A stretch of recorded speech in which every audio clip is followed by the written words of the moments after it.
My Hobby Home YouTube kanalıma hoş geldiniz arkadaşlar. Bugün sizinle bu Başak modeli bobetimi çalışmak istiyorum. Bu şekilde göstereyim. Buyurun. Ön kısım detaylarını da göstereyim. Model detayı bu şekilde. Başak model diyorum ben buna. Bu da üzerine yaptığım fiyonk. Ben bunu 37-38 numara olarak çalıştım. Markamız Rasim Uyar arkadaşlar. 37-38 numara örüyoruz. Taban tığlamada 1 numara 1.9 milimetre tulip marka tığ kullanıyorum. Üst kısmı örerken de 2 numara 2 milimetre tığ kullanıyorum. İp olarak da ben etrofil inci, renk olarak küf yeşili geçiyor. Renk kodu da burada. Küf yeşil olarak derseniz zaten bulursunuz. Öncelikle taban tığlamayla başlayacağım bobetime. Ben şu ördüğüm üzerinden göstereyim size. Daha sonra tığladıktan sonra da delik sayısını sayarız. Siz de ona göre elinizdeki markaya göre kıyaslama yapar tığlamanıza devam edersiniz. Bakın şuradan başlıyorum. Buraya 5 tane dolgu yapıyorum. Önce 3 ile başlıyorum. Sonraki deliğe geçiyorum. 4 yapıyorum. Sonra 3 diye ilerliyorum. Sadece şurada bağlantı yerinde bir yere 2 tığlama yapıyorum. Geri kalanları 3 diye tığlıyorum. Ta ki şuraya bakın, tepe burası. Ondan 1, 2, 3, 4, 5 tane kalıncaya kadar 3 tığlama yapıyorum. Buradaki 5 taneye 4'er tane tığlama yapıyorum. En tepedekine 5 tığlama yapıyorum. Sonraki 5 taneye yine 4 tığlama yapıyorum. Sonrasında 3 diye geliyorum ve şuraya 3 ile başlamıştık ya. Ondan 2 öncesine 4 tığlıyorum. O 3 ile başladığımız yere 2 tane daha tığlama yapıyorum. Toplam 5 oluyor. Yani bakın şöyle göstereyim. 4 5 4. Aradakiler 3. Sadece şurada 2. Burada da 1 2 3 4 5. Tam karşısına denk gelen kısım.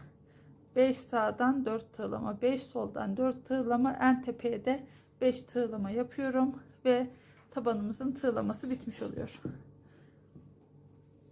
Geçelim isterseniz taban tığlamaya.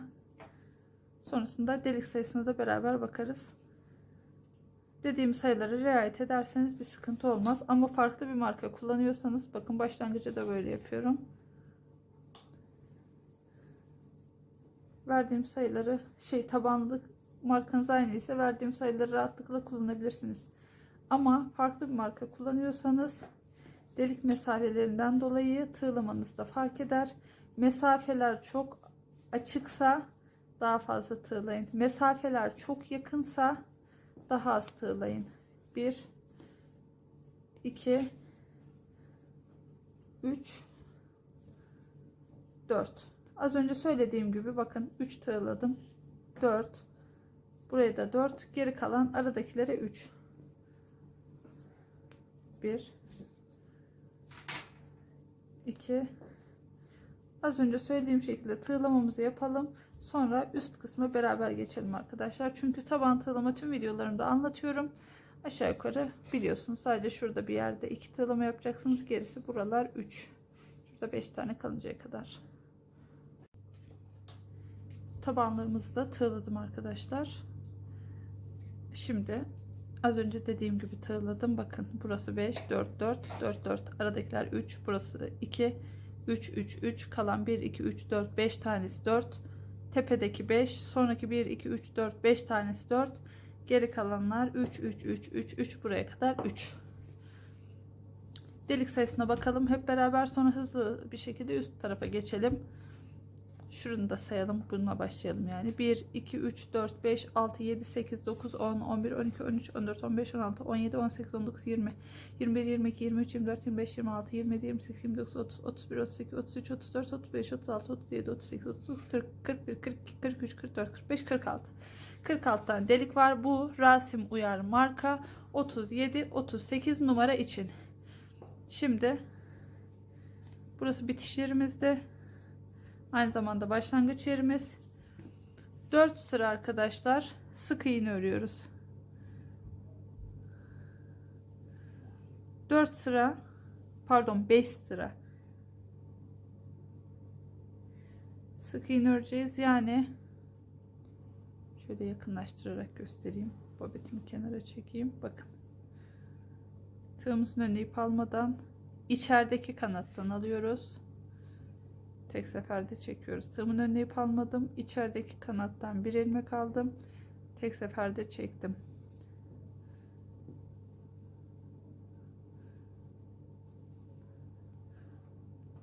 Bu arada az önce de modelin yakın çekimini yaptım. Şimdi tekrardan modelin yakın çekimini yapayım. İyice bir görün yaptığınız modeli. Çok güzel, çok şık bir model. Üzerine fiyonk yapsanız da fiyonk yapmasanız da oldukça güzel görünecek bir model arkadaşlar. Bu şekilde sıra sonuna kadar herhangi bir artırma veya eksiltme yapmıyoruz. Bu içerideki kanattan ilmek alarak 5 sıra sık iğne örüyoruz arkadaşlar.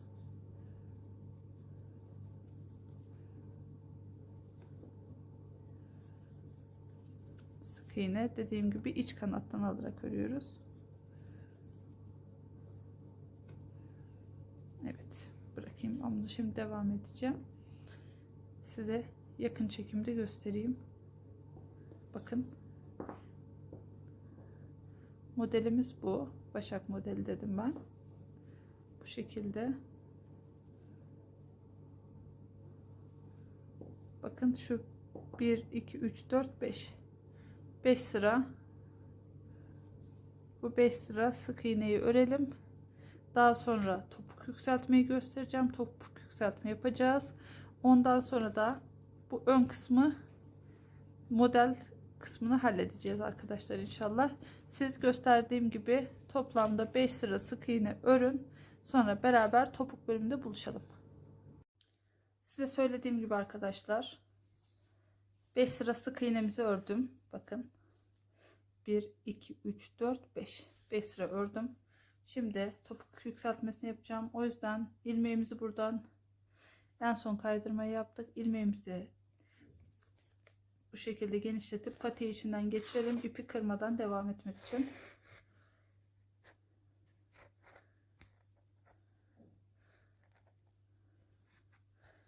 Evet, bu şekilde ipimizi sabitledik. Şimdi 1 2 3 4 5 6 tane 1 2 3 4 5 6 ilmek alıyoruz. Buradan topuk yükseltmeye başlıyoruz.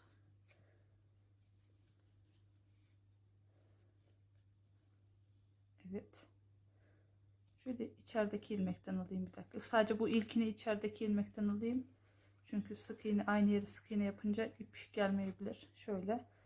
Şimdi oraya bakın, içerideki ilmekten sadece ipi geçirmek için aldım. Şimdi şuradan aynı ilmeğin içinden 1 2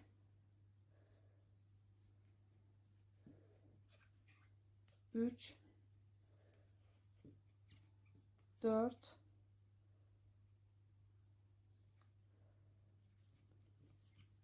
5 6 sık iğne yaptım. Biraz daha yakınlaştırayım ya da 6 sık iğne yaptım. Şu arada boşluk olmasın diye bir sık iğne de buraya yapıyorum. 7. Şimdi 6 sık iğne de buraya yapacağım. 1 2 3 4 5 ve 6. Toplamda 1 2 3 4 5 6 7 8 9 10 11 12 13 pardon 13 tane sık iğnemiz oldu. 6 sağdan 6 soldan bir de ortadan 13 tane sık iğnemiz oldu. Şimdi 3 tane kaydırma yapıyorum arkadaşlar. 1 2 3 kaydırma yapıyoruz. Geri dönüyoruz. Şimdi o kaydırmaların üzerinden sık iğne yaparak ilerliyoruz. 2 3 4 5 6 7 8 9 10 11 12 13 14 15 ve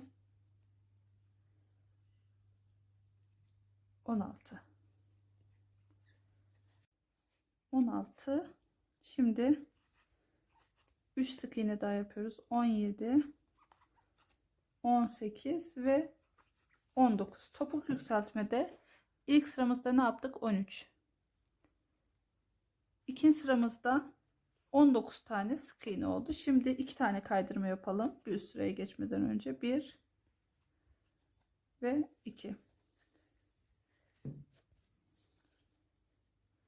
Şimdi o kaydırmaların üzerine de sık iğne yaparak geri dönüyoruz. 1 2 3 4 5 6 7 8 9 10 11 12 13 14 15 16 17 18 19 20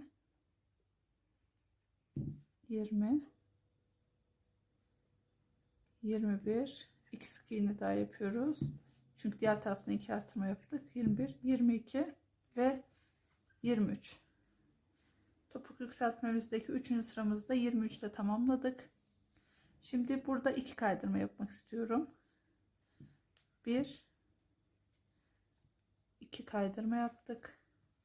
Geriye döndük. İpi içeriden alayım. Şimdi ilk ilmeğimiz burası. Sık iğne yapıyoruz. 1 2 3 4 5 6 7 8 9 10 11 12 13 14 15 16 17 18 19 20 21 22 23 24 25 2 sık iğne de buraya yapacağız. 26 27 toplam 27 sık iğne ile de bu sırayı tamamladık arkadaşlar. Bakın topuk yükseltmemiz böyle oluyor. Şimdi 2 tane kaydırma yapıyorum yine. İç kanat dış kanattan yapalım. 1 pardon.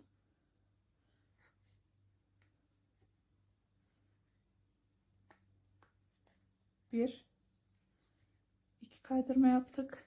Geriye döndük. Kaydırmanın üzerine hemen sık iğne yapmaya devam ediyoruz. Pardon. 1 2 3 4 5 6 7 8 9 10 11 12 13 14, 15, 16, 17, 18, 19, 20, 21, 22, 23, 24, 25, 26, 27, 28, 29, son 2 sık iğne de buraya, 30 ve 31 sık iğne. Topukta ben bu kadar yükseltmeyi yeterli görüyorum arkadaşlar.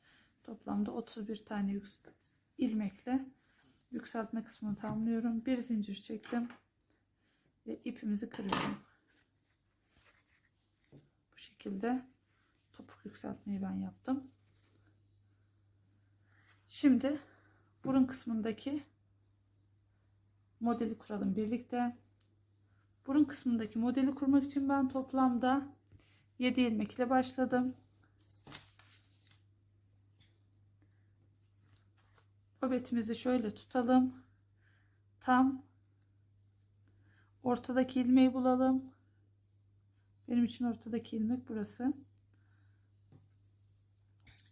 7 ilmekle başlayacağımız için ortadaki ilmeği bulalım. Ortadaki ilmeğin 3 sağından 3 solundan ayıralım. Dördüncüsüyle modele başlayalım. Burası orta. 1, 2, 3. Dördüncü ilmek burası. Tığımı iç kanat falan değil. Tamamen ikisini birlikte alıyorum arkadaşlar.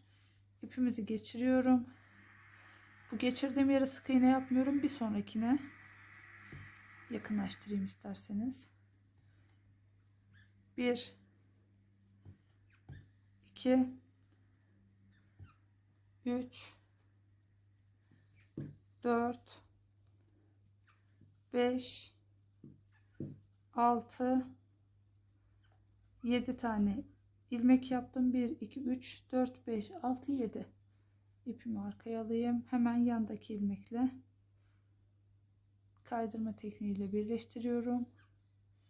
Bir üst sıraya geçmek için de yanındaki ilmekle tekrar kaydırıyorum. Bu modelde direkt artırmalar yapacağız arkadaşlar. Bakın. Şu ikisi kaydırmaydı. İlk kaydırmayı geçiyorum. İkinci kaydırmanın üzerine bir sık iğne yapıyorum. Ve bu sırada toplam ilmek sayımız ne olacak? 8 olacak. 1, 2, 3, 4, 5, 6, 7 ve 8. 8 ilmek sayısına ulaştık. 1, 2, 3, 4, 5, 6, 7, 8. Şimdi tığımızı arkaya alıyorum. Bakın ilmeğimiz şurada, son ilmeğimiz. Onun yanındakinden ilmeği geçiriyorum kaydırmayla.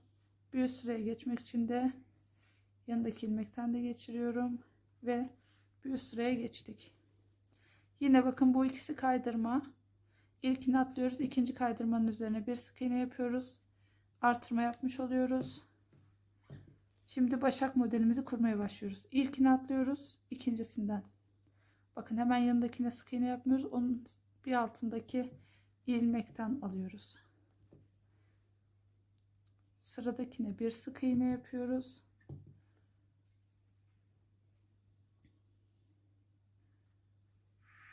Yanındaki değil. Yanındaki değil. Onun. Bakın. 1, 2, üçüncüden. 2. Bir sık iğne yaptık. 1, 2, üçüncüden ilmek aldık. Şunu arkadan kaybedelim. Bir sık iğne yaptık. 1, 2, 3 en alttan ilmek aldık. Son sık iğnemizi yapıyoruz ve bakın buradaki ilmek sayımız 1, 2, 3, 4, 5, 6, 7, 8, 9 ilmeğe ulaştık. Şimdi kaydırma tekniğiyle geçiyoruz. Bir üst sıraya geçmek için de sıradaki kaydırmayı yapıyoruz. Dönüyoruz arkaya. Yine artırma yapacağız. Bakın şu ikisi kaydırma. İlk kaydırmayı atlıyoruz. İkinci kaydırmayı 1, 2, 3, 4, 5 6 7 8 9 ve 10 ilmeğe ulaştık. Sıradaki ilmek, tığımızı arkaya alıyoruz. İlmekten geçirdik tığı. Bir kaydırma. Tekrar sıradaki ilmekle üste geçiyoruz. İkinci kaydırma. Bir üst sıraya geçtik.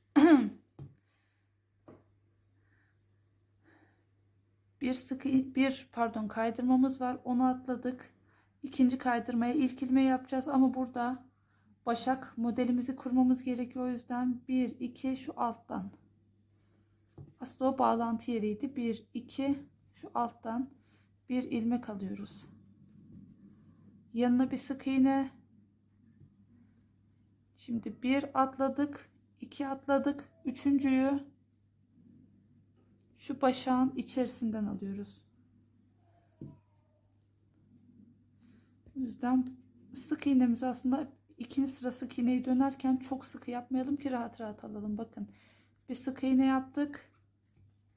Sıradakini 2 sıra aşağıdan alıyoruz ama tam başağın içine denk gelecek şekilde. Bakın 1 burası, 2 burası, 3 şu başağın içinde kalan sık iğne.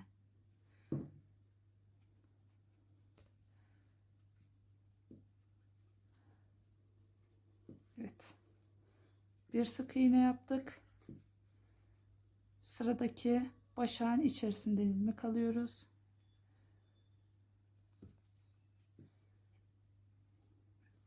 Evet. Bir sık iğne yapıyoruz. Sıradaki ilmeği 1 2 başağın içinde kalan üçüncü sık iğneyi alıyoruz. Dediğim gibi ben biraz sıkı yapmışım. Siz biraz daha gevşek yapın. Çünkü diğer türlü ilmek çıkarmak zor oluyor. Bir sık iğne yapıyoruz. Ve bir tane daha başak yapıyoruz. Bakın burada son sık iğnemiz vardı. Onun altı değil. Şu alt taraftan. Bir başak yaptık. Şimdi kaydırma tekniğiyle sıradaki ilmeğe bir kaydırma ile de bir üst sıraya geçiyoruz. Döndük. Şimdi dediğim gibi sık iğneleri biraz gevşek yapalım. İlk ilmeği atlıyoruz. İkinci ilmekten sıra sonuna kadar sık iğne yapıyoruz. 1 2 3 4 5 6 7 8 9 10 11 12 ilmek yaptık. Tığımı arkaya aldım ve sıra sonuna kaydırma tekniğiyle bağlıyoruz. Şimdi döndük. Bir sık iğne yapıyoruz. Yine ilk kaydırmaya değil, ikinci kaydırmaya bir sık iğne yaptık. Başağı yapacağız. 1 2 başağın içinde kalandan bir ilmek çıkardık.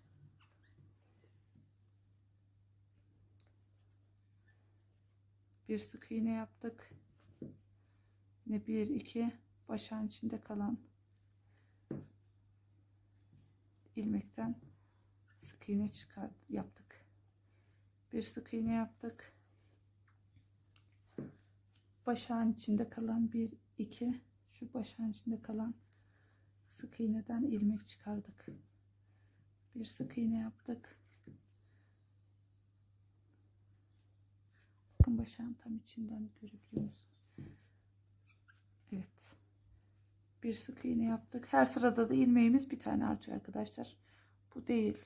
Şurası değil. Başağın tam içerisinden. Bir sık iğne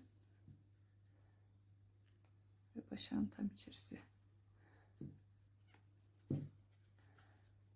Son sık iğne ve kaydırma ile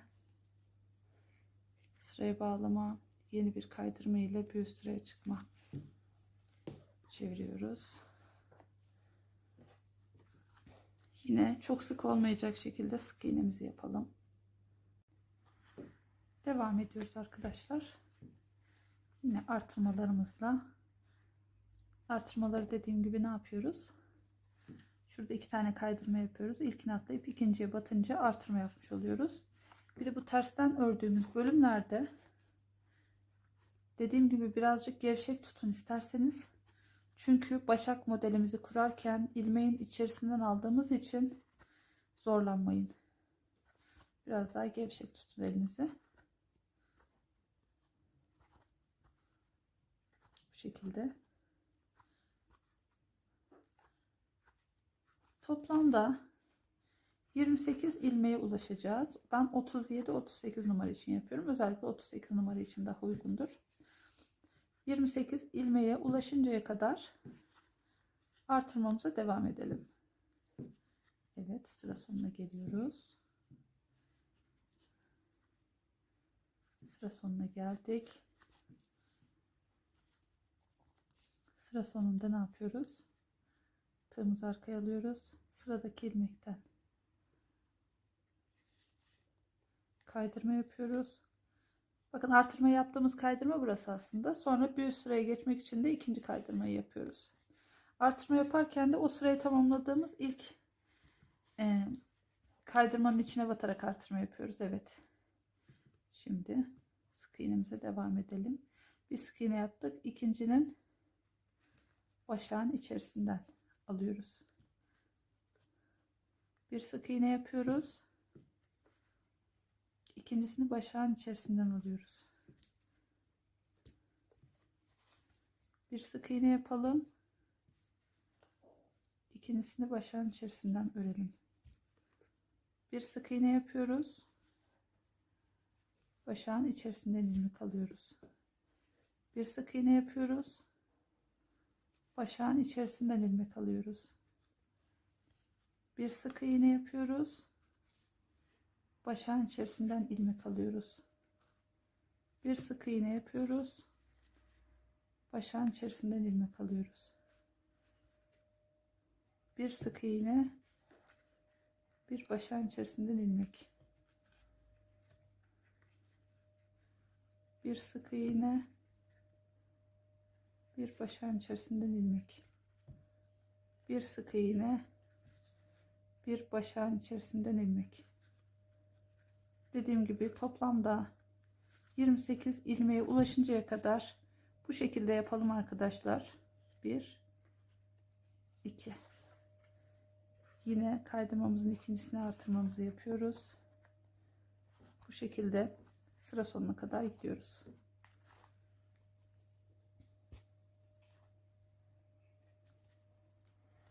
Sıra sonuna geldik. Yine kaydırmayla sırayı tamamlıyoruz. Yeni bir kaydırmayla bir üst sıraya çıkıyoruz. Özellikle yakın çekim yapmaya çalışıyorum daha net görünsün diye. Umarım anlaşılır oluyordur şimdi. Evet. Bakın. Şimdi önce başak yapıyoruz, sonra sık iğne. Zaten öyle oluyor. Bakın, bir sıra sık iğne ile başlarsak diğer sırada yeni bir başak modeli kuruyoruz. Şimdi asıl sıramız neresiydi? Şu artırma yaptığımız yer burasıydı. Bunu atlıyoruz birinciyi. İkinciyi artırma yapacağız. Artırma yapacağımız yerin bakın hizasında şuraya bir başak modeli kurduk. Bir sık iğne yaptık. Daha net göstereyim. Başak yaptık. Sık iğne. Başak. Sık iğne. Başak. Sık iğne. Başak. Sık iğne. Başak. Bakın. İlmeği pardon, yanlış. Tam ortadan almışım. Evet. Bir sık iğne. Bir başak. Bu şekilde uzaklaştırayım. Bu şekilde toplamda 28 ilmek oluncaya kadar artırmaya devam edin arkadaşlar.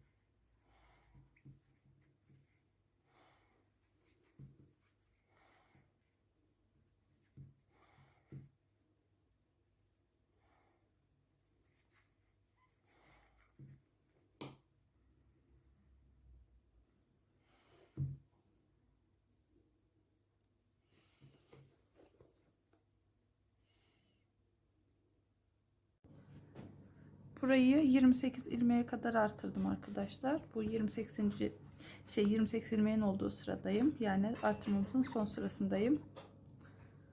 Şöyle öreyim. Biraz da yakınlaştırayım isterseniz.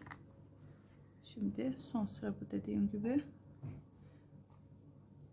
Sırayı bağladım. Pardon. Bir üst sıraya geçtim. Şimdi daha önceki sıralarda ne yapıyorduk arkadaşlar? Artırma yaptığımız için şu kaydırmaların birinciyi değil ikinciye batıyorduk. Şimdi o ikisini de bırakıyoruz. Hiçbirisine batmıyoruz. Zaten burası da direkt başak modelimiz. Bakın. 1, 2 ikisini de atlıyoruz artırma yapmamak için. Şu başak modelinin içinden ilmek alıyoruz.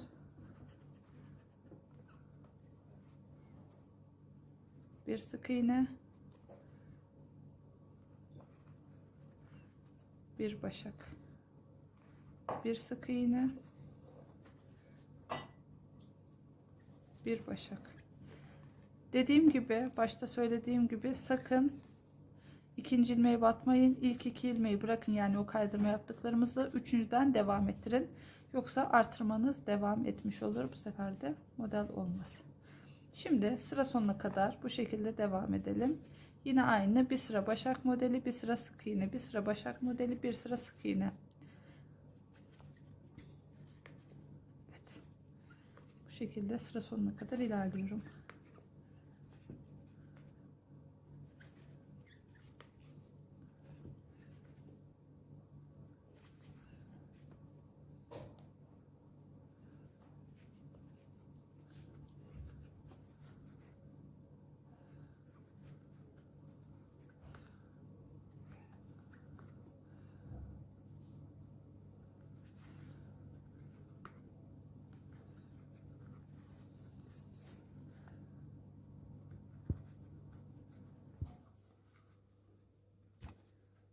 Pardon. Ve son başak modelini kurduk. Sırayı bağlıyoruz. Bir sıraya geçiyoruz.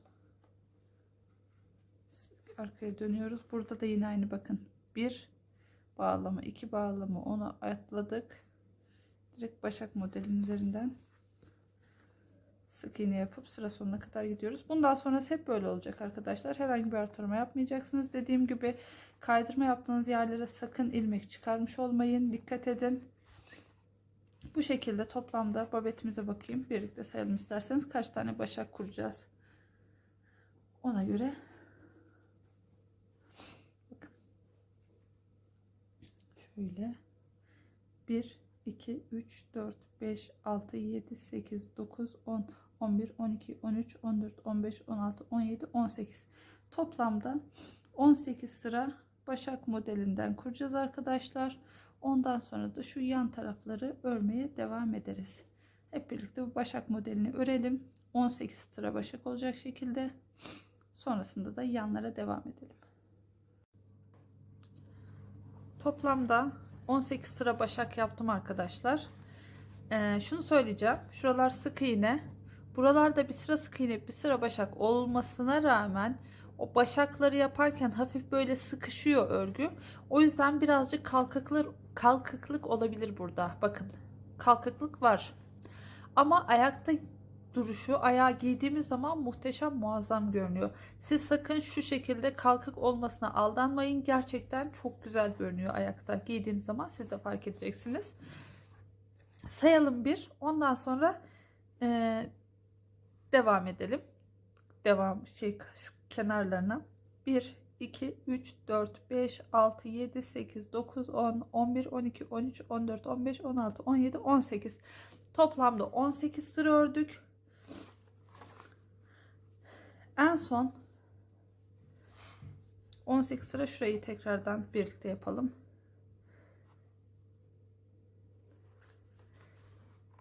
Son başağımızı yapalım burada. Biraz daha gevşek tutmaya çalışabilirsiniz şu araları sıkışık olmasın diye.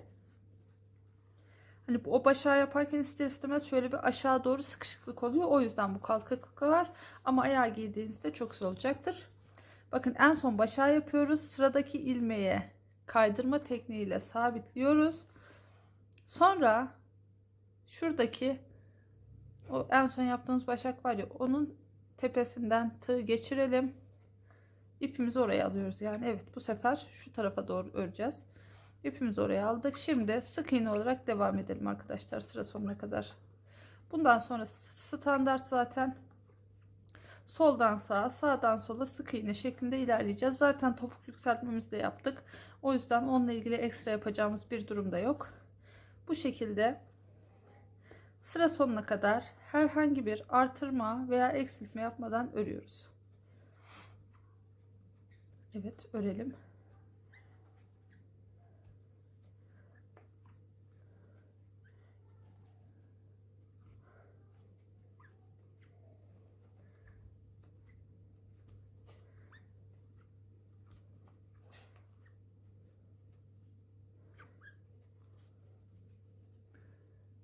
En son sık iğnemiz burada.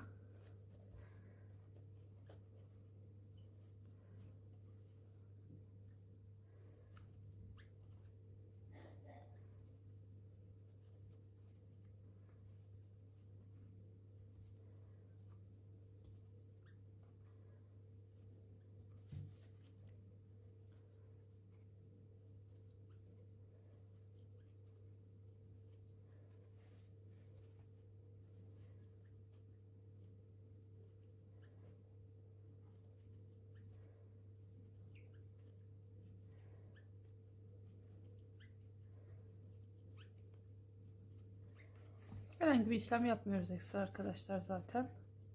Sık iğne olarak ilerliyoruz.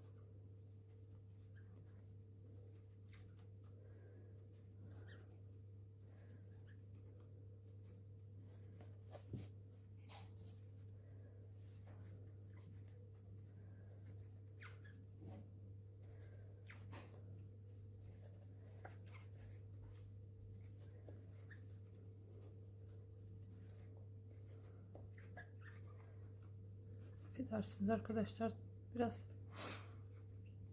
tığdan ses çıkıyor, çok özür diliyorum. Bu şekilde herhangi artırma eksiltme yapmadan her bir sık iğnenin üzerine bir tane sık iğne olacak şekilde örüyoruz. Şu ipi de şuradan kaybediyoruz, topuk yükseltmede bu kalan ipi.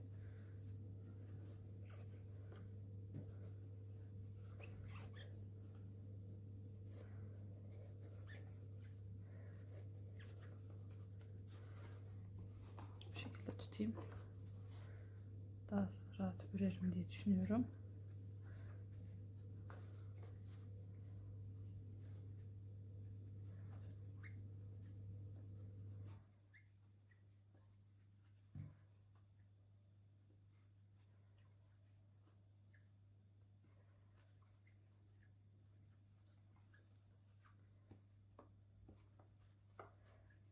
Evet, son sık iğnemizi de yaptık.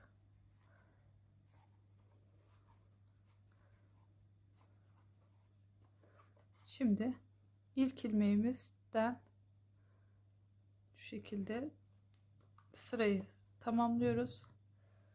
İkinci ilmekten de tığımızı geçirip ipimizi geçirip bir sıraya geçiyoruz ve dönüyoruz. Yine bakalım, en son ilmek şurasıydı. Artırma yapmış olmayalım.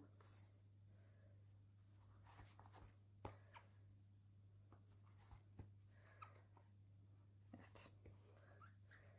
Yine herhangi bir artırma veya eksiltme yapmadan sık iğne yapmaya devam edelim arkadaşlar. Şu sıranın sonuna kadar. Toplamda kaç sıra öreceğiz? Sayalım. Bir dakika, şurayı biraz öreyim.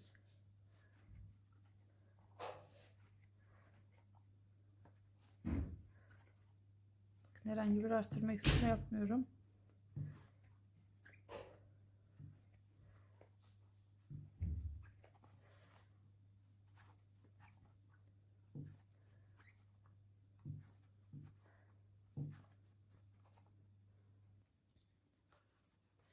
Sıra sonuna geldim. Hemen sıradaki ilmekten,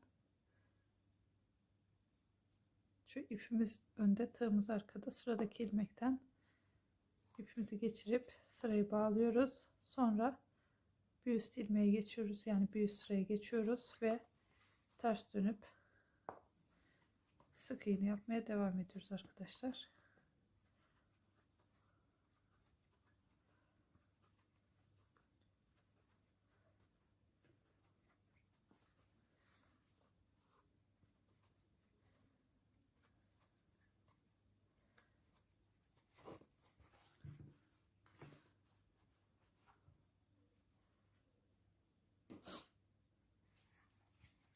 Şimdi sayalım bir. Toplamda kaç sıra örmemiz gerekiyor? Topuk yükseltmeyi saymayalım. Zaten şu yanları saysak yeterli. 1, 2, 3, 4, 5 sıra altta örmüştük. 6, 7, 8, 9, 10, 11 ve bir dakika. Toplamda 12 sıra örmüş olacağız burayı. 1, 2, 3, 4, 5, 6, 7, 8, 9, 10, 11, 12 sıra. 5 sıra zaten alt kısımda. 6 sırada burası olacak. Pardon 7 sırada burası olacak. Toplamda 12 sırada bitireceğiz. En sonunda bir sıra kaydırma. Önde sık iğne, yanlarda kaydırma yapacağız. Toplamda 12 sıra olmuş olacak arkadaşlar. Bu şekilde ilerletiyorum. Herhangi bir artırma eksiltme yapmıyorum. Sık iğne yapıyorum. Bu başa geçiyorum. Oradan bir üst sıraya geçip tekrar geri dönüyorum. Buraya geliyorum ve toplamda 12 sıramız olacak. 12 sıranın sonunda görüşürüz. 12. sırayı da yaptım arkadaşlar. Babetim burada bitti. Bakın bu şekilde. Dediğim gibi burun kısmındaki kalkıklığın sebebi şu başakları yaparken şu aradaki sık iğnelerin biraz sıkışmış olması. Ama onu sorun etmeyin. Dediğim gibi gerçekten ayağa giyildiği zaman çok şık duran bir babet oldu. Bu şekilde hem de çok rahat. Şimdi ben ikinci ipimi alıyorum. İsterseniz siz aynı iple şerit yapabilirsiniz. İp olarak da Lamia Diamond krem rengisini kullanmaya karar verdim. Şimdi ikinci ipimizi aldık.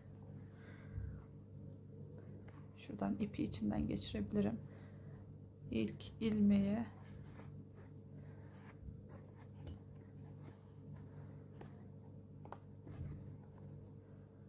bir zincir çekiyorum. O battığımız ilk deliğe bir sık iğne yapın. Sonra yakınlaştırayım isterseniz. Her bir deliğe bir sık iğne yaparak ön kısımda kaydırma değil de sıkı olmasını istiyorum, ön kısım rahat giyilsin diye. Ön kısma kaydırma değil sık iğne yapacağım. Yan taraflara da kaydırma yapacağım arkadaşlar. Bu şekilde devam edelim.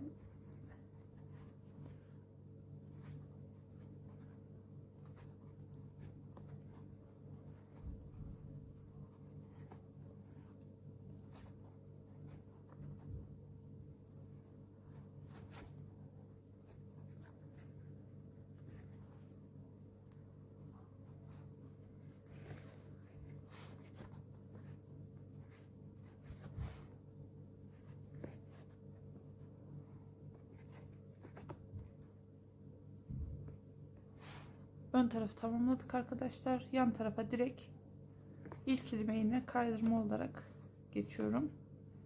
Buraya kaydırma yapıyoruz. Kaydırmayı nasıl yapıyorduk? Şöyle yan tutayım. Daha rahat görün. Tığımızın önüne ip almıyoruz. İpimiz arkada zaten. İlmekten tığımızı geçiriyoruz. İpimizi içinden geçiriyoruz. Pardon. Görünmüyormuş.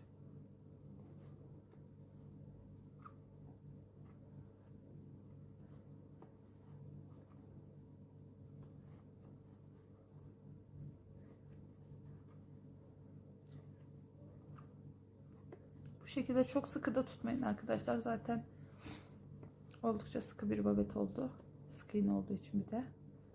Kaydırmayı böyle çok sıkmadan güzel bir şekilde yapın. Sağlam durması için kaydırmayı yapıyoruz. Ayaktan hemen çıkmaması için. Bu şekilde sıra sonuna kadar kaydırmamızı yapalım.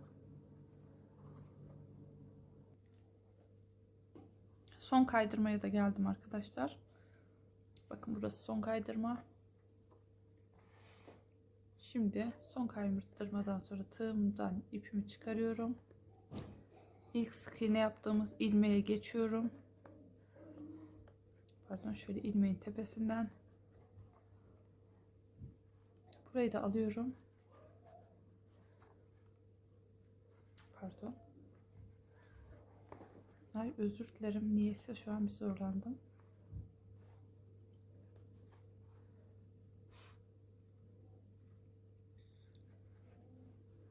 Bu ilmeği o ilk yaptığımız sık iğnenin içerisinden geçirdim. İlmek arkada kalsın. Bakın şurayı da şöyle olsun diye bir zincir çekiyorum ve ipimizi kırıyorum.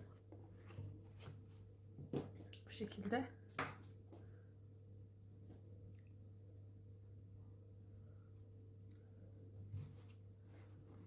Ve düzeltelim.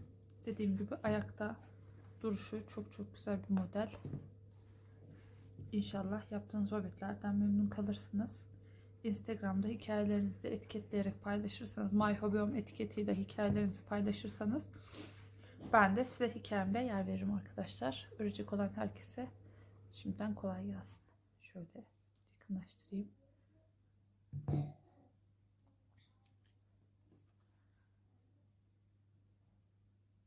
Bir sonraki videomda da bu fiyonkun yapımını beraber çalışırız. Yeah, yeah.